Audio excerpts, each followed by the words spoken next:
na po yan.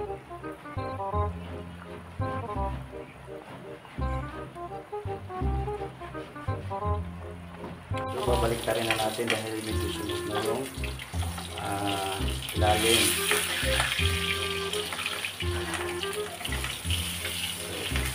Sandok lang din na gagamitin natin. Tayo ka na, mga buhay pa.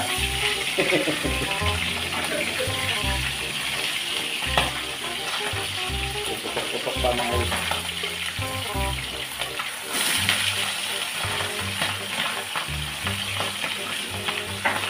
Kadikit po yung dalawa.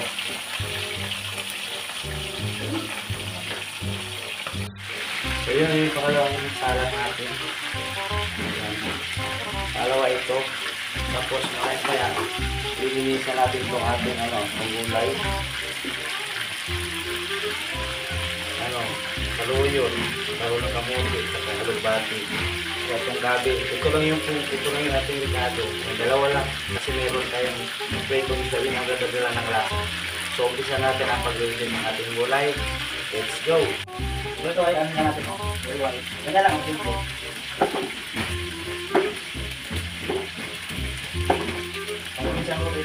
Simple lang ito, pero masarap ito. Wala pong maraming likado. Kaya yung iba dyan na nagagawin yung namin. Ang amin, simple pero masarap. Lutong masarap po rin. Tapos, ito ating sibuyas. Ay, sinuwain natin ito ng ayan lang. Tapos yung uyan natin, hindi ka nang galit. Ito lang, ayan. Ito na yan. So guys, ito ay bininisan natin. May natin ito gulay. Itanggalan natin sa isa. Then, katapos ito is pakilit na tayo ng tubig. Ganyan lang. So guys, bininisan natin ang ating gulay.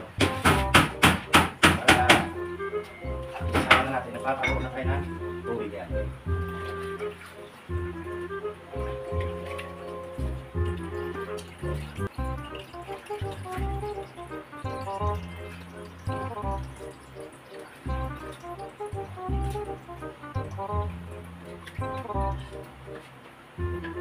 Ganito, ilalagay na natin ang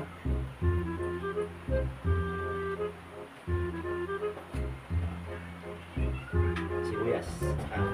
Ito gabi, lagay na natin. Gabi. Tapos pati yung ating isda.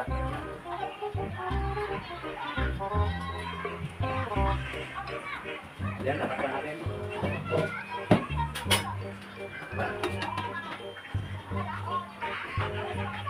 So yun guys, titikman natin siya ng asin. Lagyan natin ng mga 1 kilong asin.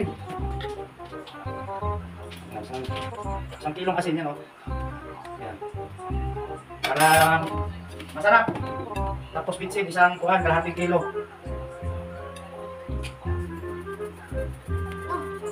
Kalahating kilong bitsin.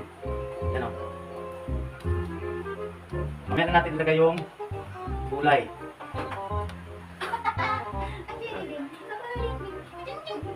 So, ating ginawan, tikman. Matanggalin natin So, namin, takloban natin otro kay kulang. Matigas pa yung yung gabi. Takpan natin ng mga 5 minutes. So yun guys, check natin yung gabi. So, malambot na. So, pwede natin ilagay ang gulay. Nakulurahon niya. Dami dahon, So, hahaluin natin ang bahagya. At tatakpan natin ang mga 2 minutes bago natin para luto siya. At hindi natin tinatamtaman lang. Ang ito sobrang lata yung gulay. So guys, check na natin kung luto ang gulay. Ayan, okay na. Ito yung ulam natin ng fish. Malon. So okay na ito. Luto na. Tanggalan natin. Kung sa pagkulang, lagyan natin ng asin. Ilagay natin natin.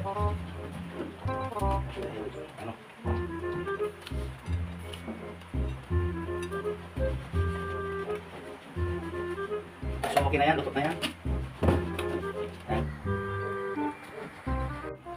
Yan, luto na po yan.